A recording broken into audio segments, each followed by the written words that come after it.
Bom dia, boa tarde ou boa noite, pessoal, tudo bem? Como é que vão vocês? Eu sou o Alexandre, sejam bem-vindos a mais um vídeo aqui ao canal Sistec Informática, nosso canal de tecnologia voltado ao mundo do pinguim. Hoje vamos fazer um bate-papo, hoje a gente não vai ter assim, nada de Linux aparecendo, não vai ter nenhuma distribuição aparecendo, tá? Mas a gente vai tentar nesse bate-papo responder uma das perguntas mais difíceis do mundo do Linux. Imagine uma situação, você é um administrador de rede, onde você está a sua rede montada em outro sistema operacional, a maioria das vezes baseada na Microsoft. Então você vem naquela e chega alguém e faz assim: olha, eu ouvi falar de um tal de Linux, o que você acha? É bom mesmo? Vamos partir do princípio que esse administrador, ele sabe que ele ouviu a existência do Linux, mas ele não tem nenhum grande conhecimento em cima disso não. Para alguns administradores, isso é uma facada isso é uma facada no bucho mesmo, como diz o bom nordestinês. Você fica com medo de perder o emprego, tem muita gente que parte em cima disso. Não estou desmerecendo o conhecimento de ninguém. Eu acho que o administrador de rede Microsoft, eles são muito bons, certo? Eles têm que ter o conhecimento, tá? Mas assim, dizer que ele é melhor ou pior do que trabalhar com Linux ou vice-versa, não cabe nesse fato. Mas aí ele vai, tá, vamos pesquisar. Me dá 5 minutos para eu dar uma pesquisa sobre esse tal de Linux e vamos ver o que é que vai acontecer. Sabe-se que 5 minutos em informática significa 2, 3 dias ou mais falando relacionado a isso, sabendo e procurando opiniões das pessoas. Mas e aí? Surge uma dúvida. Tem tanta distribuição, que eu vou classificar ela em 2 pontos principais. E aí vocês vão entender lá na frente o porquê que eu estou fazendo isso. Primeiro, é aquela distribuição que é voltada para servidor. Gente, há tanta pergunta que precisa ser respondida para poder você escolher ou atirar na melhor forma. E existe também aquela que faz assim: agora vamos criar um desktop, vamos pegar uma distribuição para colocar para um usuário usar. A famosa migração. Eu já participei de algumas e vou lhe dizer que não é uma tarefa assim muito simples não, porque você que está assistindo aí, somos aversos à mudança. A gente não é a favor de mudança. A gente está acostumado a viver naquela nossa querida e maravilhosa, lindamente, uma coisinha chamada zona de conforto. Se sair da zona de conforto, a gente não quer. O custo de uma coisa chamada curva de aprendizado, ela é alta, não é pequena não, certo? E aí existe alguns passos de migração, mas migração não é o foco desse vídeo. Então vamos lá. Vamos partir para a resposta do mais simples. Vamos partir para o desktop, que é o mais fácil e o mais simples em relação ao servidor. Primeiro, qual seria a distribuição que você usaria para pegar o mais simples, um desktop? Qual seria a melhor distribuição? Qual seria a melhor opção? Se você for fazer uma análise fria, 99% delas são iguais. Haverá as atualizações, para todas saem igual. Houve uma atualização do LibreOffice, você pode ir direto no site, baixar e fazer a atualização manualmente, ou aguardar que aquela alteração seja absorvida pela sua distribuição e ela será disponibilizada gratuitamente para você. Baixei a versão, instalei o Google Chrome. A própria Google, que o Google é um nome masculino, o próprio Google, ele vai disponibilizar a atualização do seu navegador. A Mozilla Foundation, ela vai e atualiza o browser dela, a versão X da vida, certo? Você tem 2 opções: ou você vai lá no site, baixa a versão, certo? Para você manter atualizada a tua versão, ou você ajusta o sistema para poder fazer com que essa atualização seja automática, ou você espera que a distribuição receberá e vai passar para você essas atualizações com as suas novidades. Então, eu não respondi a pergunta ainda, né? Só enrolei. Qual seria a utilização? Aí nós temos algumas classificações. Temos o povo do Linux Mint, tá? Ou Mint, como queiram, que tem a sua gama de fanboy. Temos o Ubuntu, tá? Que são as... Quem popularizou muito foi o Ubuntu. O Ubuntu ganhou um terreno muito bom e ele é responsável por muita coisa boa que a gente tem por aqui. Quem quiser esconder o sol com a peneira, fique à vontade, mas dê o braço a torcer que você vai ver que eu estou falando a verdade. A Canonical teve uma contribuição para a comunidade num nível jamais visto, certo? Jamais visto. E principalmente por ela ser uma empresa por trás, ou seja, como acontece com a empresa que está por trás do Open Source, como acontece com a Red Hat, que é a empresa por trás da distribuição Red Hat, certo? E para a comunidade não tem empresa, por isso é chamado de comunidade, são todo mundo que usa lá, tá? O Ubuntu tem suas vantagens? Tem. Mint tem suas vantagens? Tem. Entre outros por aí, mas eu vou focar nas mais famosas, certo? Eu uso OpenSUSE, eu sou um usuário que veio do Windows, eu nasci no mundo Windows. Eu nasci no mundo do DOS, eu sou bem antigão na informática. Eu tenho 48 anos, cara, eu estudo informática desde os 14, informática nem sonhava chegar o mais otimista, não imaginava que chegaria ao que é hoje. O mais otimista deles nunca chegaria ao que é hoje.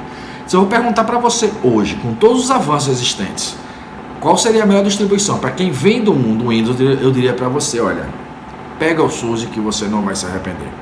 SUSE com o KDE, deixa o GNOME de lado. Aqui é para polemizar mesmo, deixa o GNOME de lado, pega o KDE. Se você vem do Windows, vá com fé com o KDE que você vai se dar muito bem. Se você vem do Mac, certo? Aí você já não pode pegar o KDE, porque você está acostumado do jeito que o Macintosh utiliza, ou seja, os menus estão no canto superior esquerdo, com o menu pop-down.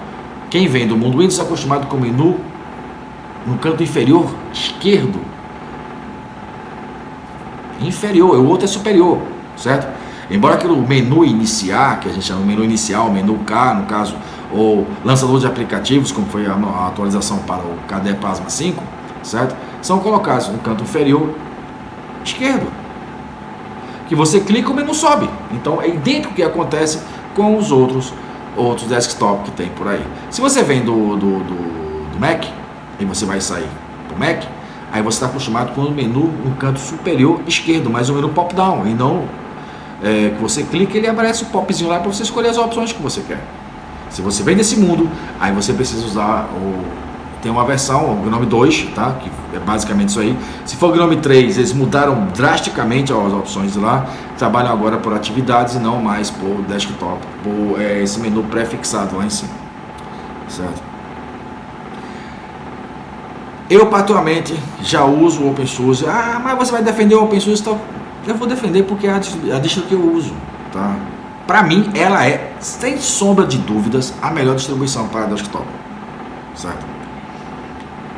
Desktop é o mais simples, por quê? Porque a ideia da maioria das distribuições Linux, tá? Até aquelas que rodam a partir de um DVD, a partir de um CD normal, certo? Ou a partir de um pendrive, de distribuições que tem um download baixo, como de 1.5 GB, 1.6 GB, certo? Elas não vêm com muita coisa já pré-instalada, não. Tem muita coisa que você precisa fazer o download depois. Distribuições como o Debian, por exemplo, ele completo, gente, é DVD para brincadeira. Instala o primeiro, tá? Mas os outros são baseados na utilização de todos os arquivos que eles têm, são guardados no DVD.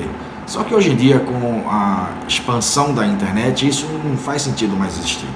Então você baixa o DVD-1 e vai fazer a instalação dos outros.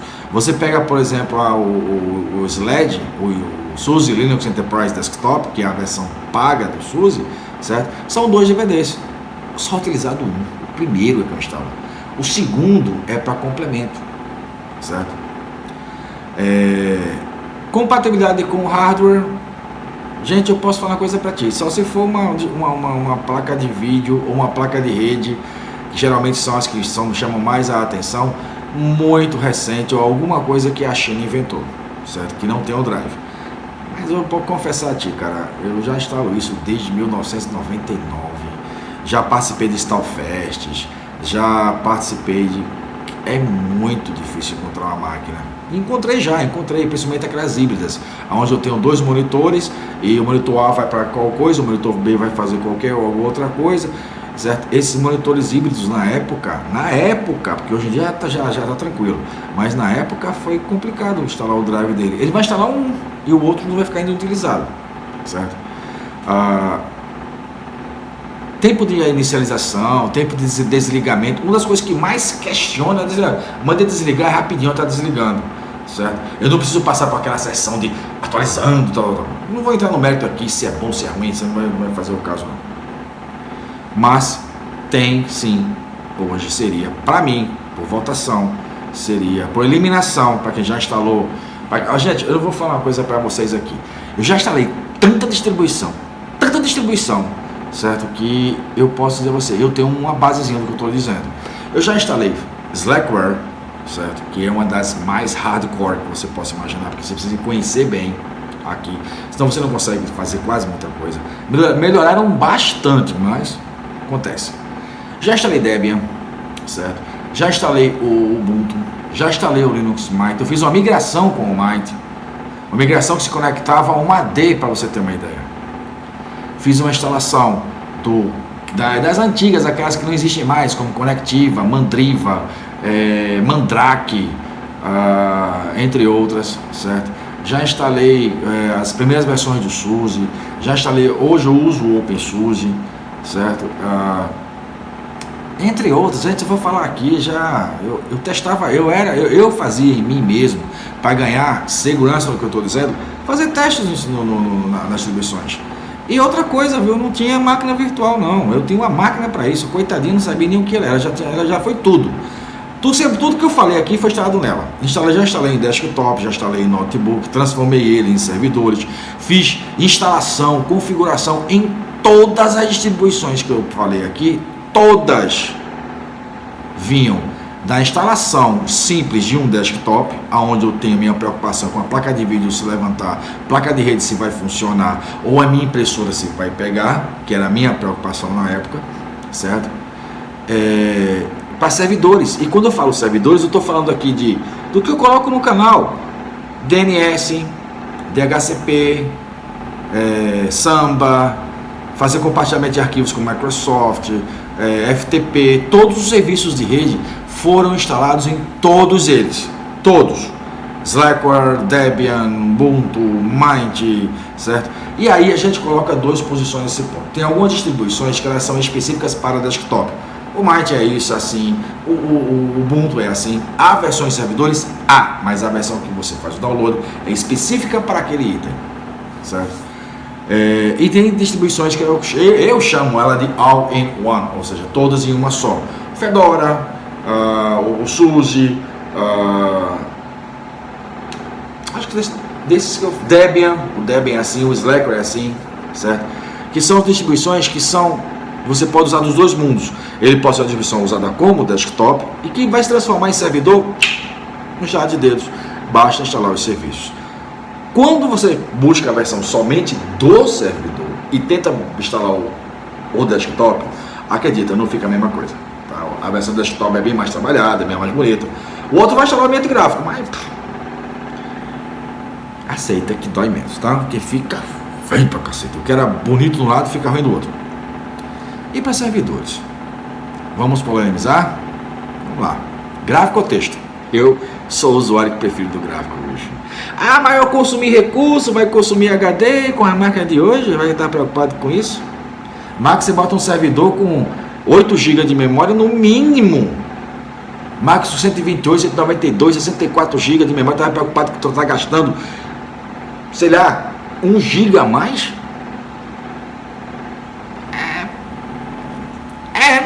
Né? Vamos deixar assim. Tá?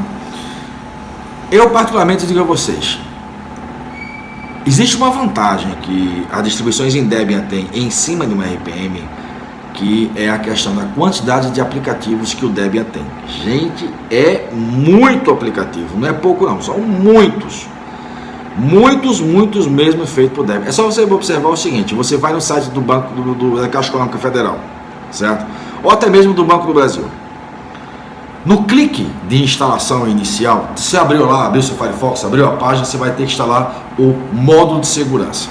Na realidade é um serviço chamado Warshall, feito pelo pessoal, se eu lembrar, não me trai, da Gás, da Gás Informática. Se eu tiver errado, me corrijam aí, porque faz um tempão que eu não vejo quem é o fabricante do Warshall. Eu já imaginava que era da Gás, porque da primeira vez que eu fui instalar, esse Warshall vinha da Gás. Ou era um componente deles, uma coisa, mas ele estava com o nome da Gás envolvido.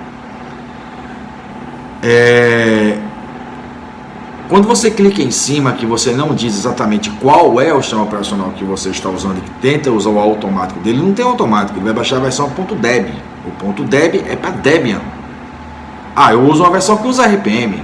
Tem a versão para RPM? Tem, está no site. Basta você selecionar uma outra opção, que seria a opção dele não tentar buscar o automático. Ele vai pegar e vai fazer a instalação. Certo?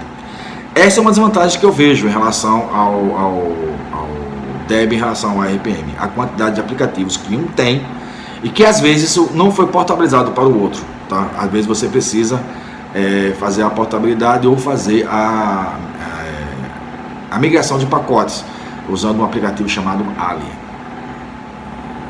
E para servidor, qual seria a melhor distribuição? Eu gosto do gráfico, eu prefiro fazer o gráfico. E hoje em dia, bicho, tem que ter ferramenta, cara.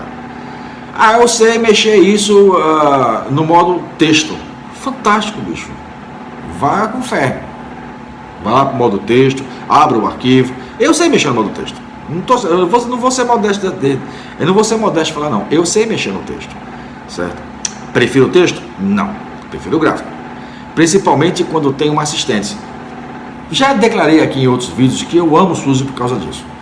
Gente, assistentes são para configurar e instalar, certo? Manutenção, são poucas vezes que você vai mexer nisso.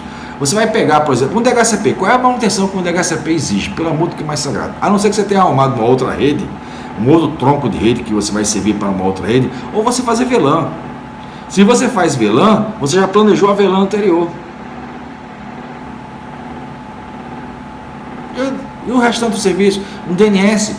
A não ser que você cometa o engano de você não ligar o DHCP com o DNS, você só vai mudar por máquina. Põe máquina, tira máquina, põe máquina, tira máquina, põe máquina, tira máquina. Ou então algum serviço, agora não tenho mais, eu vou botar aqui o serviço web. Você vai criar um www da vida.